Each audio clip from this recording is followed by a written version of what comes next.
Semua yang perlu kalian tahu soal berita bola hari ini ada di sini. Simak terus Soccer Mania. Kita mulai dari poin pertama. Kita mulai dari berita pertama. Tekanan datang pelan tapi pasti ke Javier Mascherano sejak awal musim. Meski Inter Miami sempat terlihat stabil, ia yang baru mengambil alih pada 2025 justru langsung mengangkat tim dengan gelar League Cup dan Supporters Shield. Namun, seperti dikonfirmasi klub, Mascherano memilih mengakhiri perjalanannya sendiri. Mantan rekan Lionel Messi itu menutup bab singkat yang sebenarnya cukup sukses. Keputusan ini terasa seperti jeda yang terlalu cepat saat fondasi tim justru mulai terbentuk rapi. Dari kabar Miami, kita geser ke pesta PSG di Anfield. Paris Saint-Germain tampil dominan saat menaklukkan Liverpool 2-0 di Anfield pada leg kedua perempat final Liga Champions. Ousmane Dembélé jadi aktor utama dengan 2 golnya pada menit ke-72 dan menit ke-90 plus 2. Memanfaatkan momentum saat tuan rumah gagal mengonversi tekanan, Liverpool sempat mendapat penalti di menit ke-66 tapi dianulir VAR. Menambah frustasi tim asuhan Arne Slot, PSG melaju ke semifinal dengan agregat telak 4-0 dan menunggu pemenang duel Real Madrid versus Bayern Munchen. Kemenangan atas Liverpool tadi memperpanjang dominasi PSG atas tim Inggris.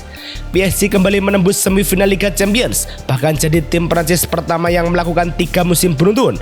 Data dari Squawka memperlihatkan pola menarik. Sejak musim lalu, klub-klub Inggris terus jadi korban. Liverpool, Aston Villa, Arsenal, Chelsea, lalu Liverpool lagi. Semuanya tersingkir.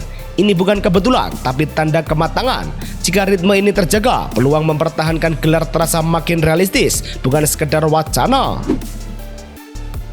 Sial bagi Liverpool, tersingkirnya mereka meninggalkan luka finansial yang dalam. 2 kekalahan beruntun di Liga Champions jadi sinyal tak biasa buat Liverpool era Arne Slot. Perjalanan mereka kembali mentok saat berhadapan dengan PSG, mengulang cerita pahit musim lalu. Data dari Squawka bahkan menyorot, ini pertama kalinya The Reds tumbang 2 laga beruntun di kompetisi ini di bawah Slot. Ironisnya, semua terjadi setelah belanja musim panas tembus 482 juta euro. Harapannya jelas, dominasi. Realitanya, musim berakhir tanpa trofi. Kegagalan Liverpool mengamankan trofi tak lepas dari keganasan Dembélé. Laga Liverpool versus PSG sempat berjalan ketat, tapi satu momen mengubah arah. Ousmane Dembélé muncul sebagai pembeda, cukup dengan satu aksi yang bikin lini belakang goyah dan akhirnya diganjar man of the match. Menurut catatan UEFA ini bukan kebetulan. Dalam 5 laga tandang terakhir melawan klub Inggris di Liga Champions, ia terlibat langsung dalam 5 gol. Musim ini bersama Paris Saint-Germain, kontribusinya sudah 23 gol dan assist dari 32 laga. Selain Dembélé, Kvara juga tampil tajam mengancam rekor legenda klub. Belum lama datang, Kubica Kvaratskhelia langsung bikin panggung Eropa PSG terasa sempit. Dalam 14 laga terakhir di Liga Champions, ia terlibat di 14 kontribusi gol, 9 gol dan 5 assist. Data ini juga disorot Squawka. Pelan tapi pasti, namanya merangkak ke daftar elit. Kini jaraknya cuma 2 gol dari rekor milik Zlatan Ibrahimovic sebagai top skor PSG di kompetisi Eropa dalam satu musim. Kalau ritme ini bertahan, bukan sekedar menyamai, Kvara berpeluang menggeser legenda. Jika PSG pesta gol, Atletico Madrid lolos lewat drama menegangkan. Atletico Madrid tetap melaju ke semifinal Liga Champions usai kalah 1-2 dari Barcelona di Metropolitano. Namun, unggul agregat 3-2, Lamine Yamal di menit ke-4 dan Ferran Torres menit ke-24 sempat membawa Barca unggul cepat sebelum Ademola Lookman di menit ke-31 memperkecil skor. Gol Torres di menit ke-55 dianulir, lalu Eric Garcia di kartu merah di menit ke-79. Meski unggul jumlah pemain, Barca gagal menambah gol hingga akhir. Hasil ini mengantar Atletico ke semifinal dan menjaga asa gelar tetap hidup. Kekalahan Barca ini sekaligus mempertegas keuntungan mereka tiap bertemu Atleti. Barcelona datang dengan mimpi membalikan keadaan, tapi cerita lama berulang. Setelah kalah di leg pertama, mereka coba bangkit, namun lagi-lagi kurang satu langkah. Menurut data Squawka, Atletico Madrid justru punya pola konsisten. 23 kali menang tandang di leg pertama, 23 kali pula mereka lolos. Meski kali ini sempat tumbang di kandang, yang pertama sejak 1998 di fase gugur, tim Diego Simeone tetap melaju. 2 kompetisi, 2 kali Barcelona tersingkir dengan rasa yang sama. Atleti mencapai semifinal Liga Champions pertama mereka sejak 2017. Dominasi Atleti atas Barca di Eropa memang sudah berlangsung lama. Barcelona benar-benar kesulitan menghadapi Atletico Madrid di tahun 2014. FC Barcelona tersingkir di perempat final Liga Champions oleh Atletico Madrid. Tahun 2016, Barcelona kembali tersingkir di perempat final Liga Champions oleh Atletico Madrid. Tahun 2026, Barcelona lagi-lagi tersingkir di perempat final Liga Champions oleh Atletico Madrid. Total 3 pertemuan langsung di fase gugur Liga Champions. Hasilnya, Atletico menang 3 dari 3 duel tersebut melawan Barcelona. Benar-benar jadi langganan dikalahkan. Meski Barca tersingkir, performa individu Yamal tetap di luar nalar. Musim lalu sudah impresif, tapi Lamine Yamal belum berhenti berkembang. Awal musim ini, perannya di FC Barcelona makin sentral. Dari sekedar kreator jadi penentu hasil. Opta Paulo mencatat, ia sudah terlibat dalam 40 gol musim 2025-2026, 23 gol dan 17 assist hanya dalam 44 laga. Angka itu melewati catatan musim lalu yang hanya 39 kontribusi. Bukan cuma konsisten, Yamal sekarang terlihat lebih tajam dan matang. Berbeda dengan Yamal yang bertumbuh, Griezmann justru bersiap melakukan perpisahan. Lihat saja kebahagiaan Antoine Griezmann setelah menyingkirkan FC Barcelona dan lolos ke semifinal Liga Champions. Ini musim terakhirnya sebagai pemain Atletico Madrid dan ia ingin pergi dengan cara yang hebat. Pemain Prancis itu bermimpi pergi sebagai juara Liga Champions dan sebagai juara Copa del Rey menuju perpisahan impian. Saat semua pemain sudah meninggalkan lapangan, tapi Antoine Griezmann justru kembali buat merayakan momen bareng fans Atletico. Sukacita Atleti berbanding terbalik dengan nasib bek muda Chelsea. Musim yang belum sempat panas sudah keburu dingin buat Aaron Anselmino. Bek muda ini kembali dihantam cedera, membuat masa pinjamannya di Strasbourg dari Chelsea seperti terhenti di tengah jalan. Seperti singgah sebentar di Dortmund, total penampilannya musim ini cuma 3 laga, angka yang jauh dari harapan. Laporan El Quipe menyebut ia akan jalani tes lanjutan pekan depan, tapi sinyalnya sudah jelas, sulit kembali sebelum musim selesai. Masalah personal juga menerpa Napoli akibat ulah Romelu Lukaku. Keterlambatan Romelu Lukaku kembali ke camp Napoli bikin situasi memanas. Alih-alih langsung gabung usai jeda internasional, ia memilih bertahan di Belgia untuk pemulihan. Keputusan yang menurut La Repubblica bikin manajemen kesal. Napoli lalu menjadwalkan pertemuan penting pada 21 April bersama Antonio Conte dan Direktur Giovanni Mana. Opsi terburuk pun muncul, skorsing hingga akhir musim atau dijual di musim panas. Jika Napoli ingin melepas pemain, Roma justru berjuang menahan kaptennya. Kontrak Lorenzo Pellegrini yang makin dekat habis bikin AS Roma mulai bergerak cepat. Tapi ada satu ganjalan soal gaji. Klub ingin memperpanjang masa bakti sang kapten, namun dengan penyesuaian nilai kontrak. Menurut laporan Nicolas Kira, pembicaraan dengan agen sudah dimulai dan berjalan cukup terbuka. Di tengah minat klub Serie A lain hingga tawaran dari Arab Saudi, Pellegrini justru tetap condong bertahan. Roma melihatnya sebagai fondasi tim ke depan. Sayangnya, di balik negosiasi kontrak, internal Roma malah sedang memanas. Situasi di Roma mulai terasa janggal ketika Gianpiero Gasperini dan Claudio Ranieri tak lagi terlihat akrab di Trigoria. Laporan Corriere dello Sport menyebut keduanya bahkan duduk terpisah saat makan siang. Tanpa sepatah kata pun, ketegangan ini muncul usai wawancara Ranieri yang menyeratkan dirinya tak terlibat taktik dan Gasperini bukan pilihan utamanya. Hubungan mereka kini digambarkan dingin meski Dan Fredkin masih mendukung pelatih. Berbeda dengan Roma, Juventus sukses mengamankan tanda tangan sang kapten. Ketidakpastian soal masa depan lini tengah Juventus sempat terasa saat kontrak Manuel Locatelli belum disentuh. Di tengah kebutuhan stabilitas, manajemen bergerak cepat. Laporan Mirko Di Natale menyebut negosiasi kini sudah masuk tahap akhir. Tinggal merapikan detail sebelum kesepakatan panjang sampai 2030 atau 2031 diteken.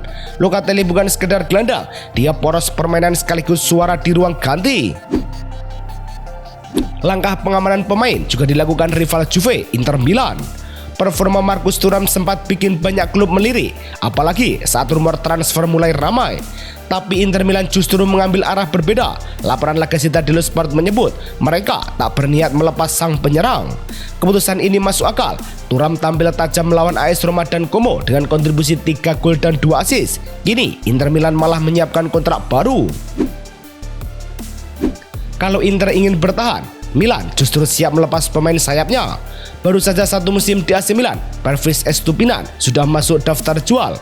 Ekspektasi tinggi sejak datang dari Brighton and Hove Albion pelan-pelan berubah jadi tanda tanya setelah performanya tak stabil di sisi kiri.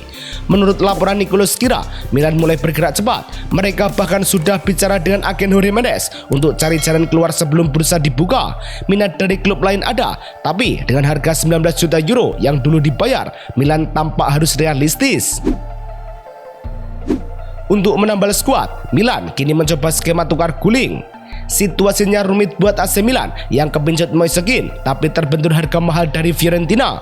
Klausul 52 juta euro jelas bukan angka ringan. Dari laporan Calcio Mercato via Milan News, Milan mulai putar otak menyodorkan Santiago Gimenez plus uang 10-15 juta euro. Ketertarikan ini bukan kebetulan. Massimiliano Allegri sudah paham karakter Kean sejak di Juventus. Di sisi lain, Fiorentina bisa saja tergoda karena butuh penyegaran skuad, apalagi peluang ke Eropa makin menipis. Pindah ke Inggris, kabar mengejutkan datang dari kursi pelatih Bournemouth. Saat performa AFC Bournemouth mulai menemukan ritme dan bahkan sempat mencatat finish terbaik di posisi ke-9 musim lalu, kabar ini justru muncul. Andoni Iraola memastikan bakal mundur di akhir musim mengikuti kontraknya yang habis. Dari pernyataan resmi klub, keputusan ini datang dari dirinya sendiri.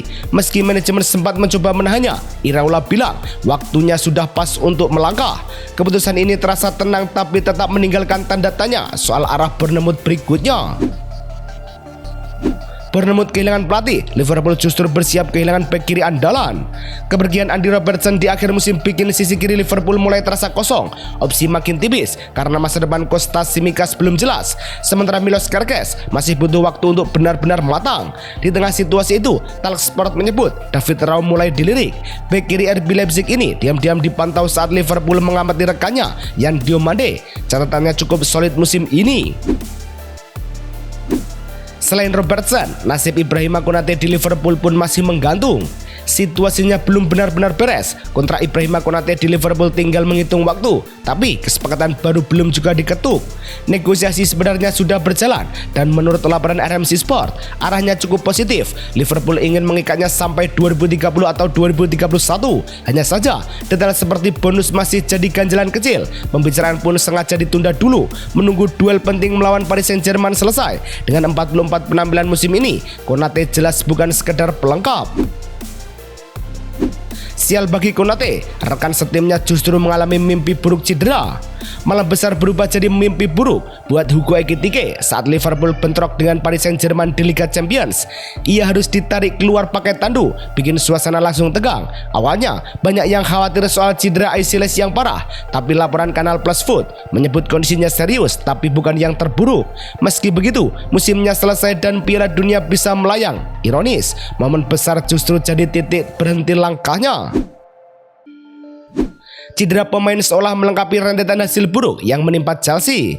Performa Chelsea tiba-tiba melambat di momen krusial dalam 7 laga terakhir Premier League. Cuma 1 kemenangan yang bisa diamankan, bikin posisi mereka melorot ke peringkat ke-6 dan peluang Liga Champions makin tipis. Sejak Liam Ross Senior datang menggantikan Enzo Maresca pada Januari, hasilnya belum stabil, hanya 2 kemenangan Liga sejak Februari. Meski tekanan dari fans mulai terasa, laporan Sky Sport menyebut manajemen tetap ingin mempertahankannya. Sembari Chelsea berbenah, Gabriel Jesus mulai memberi sinyal akan pergi. Situasi Gabriel Jesus mulai memunculkan tanda tanya setelah ia mengganti agen di awal 2026. Langkah ini biasanya bukan sekedar formalitas, apalagi kontraknya di Arsenal masih sampai 2027. Meski begitu, laporan Fabrizio Romano menyebut Jesus belum mencari jalan keluar dan tetap fokus mengejar trofi musim ini. Pembicaraan soal masa depan baru akan dibuka setelah musim selesai. Kalau tawaran besar datang, peluang pergi tetap ada. Jika Jesus masih ragu, Altay Bayindir justru sudah meninggalkan United. Duduk terlalu lama di bangku cadangan membuat Altay Bayindir mulai mencari jalan keluar dari Manchester United. Ketertarikan Besiktas sebenarnya sudah muncul sejak Januari, tapi sempat ditolak. Kini situasinya berubah. Laporan Daily Mail menyebut kesepakatan personal sudah tercapai. Tinggal menunggu angka transfer disetujui dengan nilai awal sekitar 4,3 juta pound sterling saat direkrut dari Fenerbahce. Prosesnya diprediksi tidak rumit. Jejak Bayindir ini tampaknya akan segera diikuti oleh Casemiro. Situasinya mulai jelas saat Casemiro memutuskan tak memperpanjang kontrak di Manchester United menandai musim terakhirnya di Old Trafford, lalu arah karirnya pelan-pelan terbaca. Menurut laporan RTI Sport, gelandang Brasil itu sudah sepakat gabung Inter Miami setelah Piala Dunia 2026. Negosiasi disebut intens, bahkan ia beberapa kali terlihat di Miami. Paket kontraknya bukan sekedar besar, tapi bisa melipat gandakan gajinya lewat bonus dan hak komersial. Kepergian para bintang tersebut menjadi beban berat bagi Michael Carrick. Kekalahan dari Leeds sempat bikin posisi Michael Carrick terasa goyah, tapi situasinya ternyata belum berubah. Dalam podcast Talk of the Devils, jurnalis Andy Mitten menyebut manajemen Manchester United tetap tenang sambil terus menilai opsi pelatih lain. Di saat beberapa kandidat belum tersedia karena berbagai alasan, Carrick justru diuntungkan. Syaratnya jelas bahwa tim ke Liga Champions dengan posisi 3 dan selisih poin tipis di papan atas. 6 laga tersisa jadi penentu. Kalau gagal, rasanya sulit membangun argumen untuk bertahan. Itu saja informasi yang bisa saya bagikan hari ini. Terima kasih atas dukungannya Soccermania. Sampai bertemu di video besok pagi.